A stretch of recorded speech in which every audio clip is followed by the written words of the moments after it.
A crise das queimadas no Brasil. O país viveu uma semana dramática, com a nuvem de fumaça se espalhando por quase todo o território nacional, da Amazônia até o sul do Brasil. E não é só em cima do nosso país. Incêndios na Bolívia, no Paraguai, essa fumaça de queimadas atingindo também a Argentina, Uruguai, quase toda a América do Sul. É uma mistura de mudança climática global, né, com aquecimento dos oceanos, e ações criminosas, incêndios criminosos no Brasil e uma ocupação do território que não respeita nada. A ação de grileiros que invadem a Amazônia, queimam a floresta e que foram incentivados no governo passado do Bolsonaro por um ministro que era a favor de passar a boiada, vocês lembram? A pecuária avançando sobre a Amazônia, o agro avançando sobre o país, ocupando territórios inteiros, sem ninguém, uma espécie de deserto verde para pasto e para monocultura. E aí usam queimada como ferramenta. Queima o que restou de plantação antes de fazer a próxima.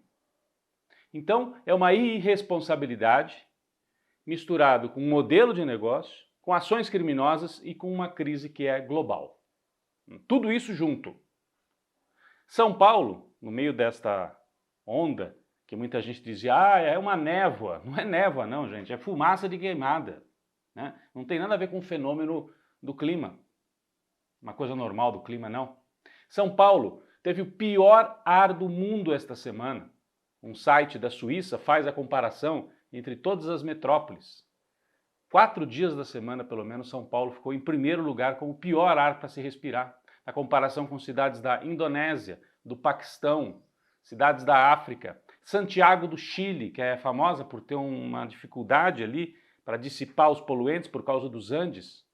São Paulo ganhou. E por causa dos carros, das fábricas, não, por causa da queimada, que vem do interior para a cidade, para a metrópole. Então, tá aqui ó, a manchete mostrando que a capital paulista ocupou esse triste lugar de campeã no ranking. O presidente Lula anunciou a criação de uma autoridade do clima para coordenar ações de enfrentamento a esses eventos climáticos extremos. Era uma promessa de campanha e já havia sido anunciada esta criação quando houve as enchentes no sul. Enchentes que foram mais um sinal de que o clima está se modificando de maneira drástica e dramática. Bom, agora, finalmente, depois de 1 ano e meio de governo, um pouco mais, Lula vai instalar esta autoridade do clima, né, para coordenar estas ações. O anúncio foi feito durante uma viagem do presidente à Amazônia, ao Amazonas, estado onde 61 dos 62 municípios sofrem com a estiagem. Então presta atenção, queimada, um ar irrespirável e embaixo pouca água. A gente tem imagens de populações ribeirinhas que não conseguem mais atravessar o rio de barco, né? Tem que atravessar pela lama, que é o que sobrou de vários rios importantes na Amazônia. Pode ser que quando passar a seca você retoma, pelo menos em parte, a vazão dos rios. Mas nunca aconteceu nada parecido. Situação, por exemplo, de Porto Velho, capital de Rondônia. Capital de Rondônia.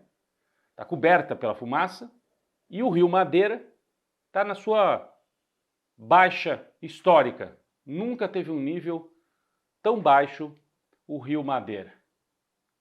Em alguns pontos, as pessoas de um lado do rio não enxergam Porto Velho do outro lado. A gente tem algumas imagens aqui que mostram isso. Então é São Paulo, é Amazonas, é Rondônia, é o Centro-Oeste. Até na praia, no Rio de Janeiro, a névoa da fumaça chegou. Bom, um dos maiores especialistas de clima no Brasil, o cientista Carlos Nobre, respeitado internacionalmente, inclusive pode ser nomeado como autoridade do clima. Mas o Carlos Nobre deu entrevista para o jornal Estadão, em São Paulo, em que se declarou assustado com a velocidade em que esta emergência climática está se instalando no mundo e também aqui no Brasil. Muita gente dizia, é preciso agir antes que a temperatura média do planeta suba 1,5 grau, depois que isso acontecer pode ser um ponto de não retorno.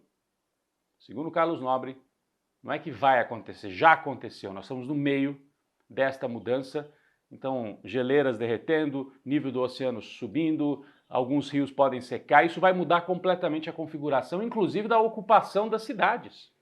Por que tem tanta gente no sudeste do Brasil? Porque as condições climáticas são favoráveis, né? O que se chama de rios, que vem pelo ar, né, com a umidade trazida pela Amazônia, tem chuvas no sudeste que permitem a ocupação de grandes metrópoles, reservatórios de água, dessa água que cai na chuva. Se mudar o regime de chuvas, a gente pode ter que mudar a ocupação territorial. Imagine esta situação no médio prazo. Então, a entrevista do Carlos Nobre está aqui, ó, merece ser lida, é um alerta científico e dramático da situação em que nós estamos. A frente fria está chegando, é um bom sinal, porque daí diminui o calor, né? Talvez dissipe em parte esta poluição. Chegou no sul primeiro, veio do Uruguai, Rio Grande do Sul, Santa Catarina. E sabe o que aconteceu? A chamada chuva preta. A gente tem as imagens aqui também, olha. As pessoas fizeram registros.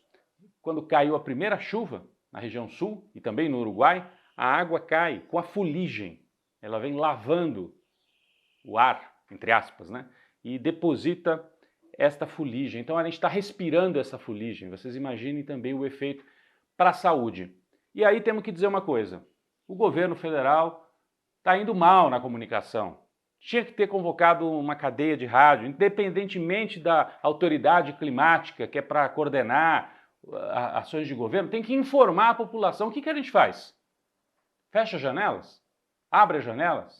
O que deve fazer? Quem tem animais, a água que é colocada do lado de fora das casas, seja na cidade, seja no campo, pode ser bebida? O que se deve fazer? Deve andar de máscara nas cidades ou não deve andar de máscara? Tem que se fazer uma coordenação, porque todo mundo criticou o Bolsonaro por não ter feito essa coordenação na pandemia. Tem que fazer agora. Demorou já. Ah, tem eleição, então não interessa, é saúde das pessoas. O governo federal está demorando para dar uma resposta de comunicação e informar a sociedade sobre o que deve fazer.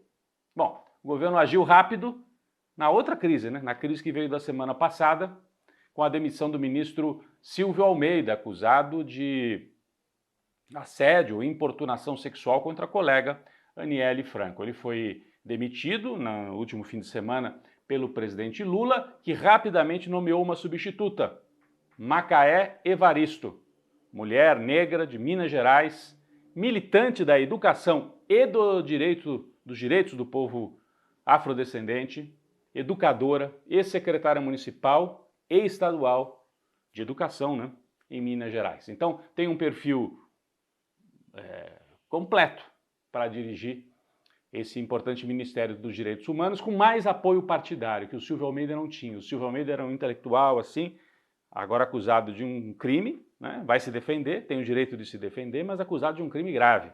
E Lula coloca uma mulher negra. Com isso, aumenta um pouco, né, a participação das mulheres também no Ministério. Foi uma resposta rápida para uma crise que arranhou também a imagem do governo.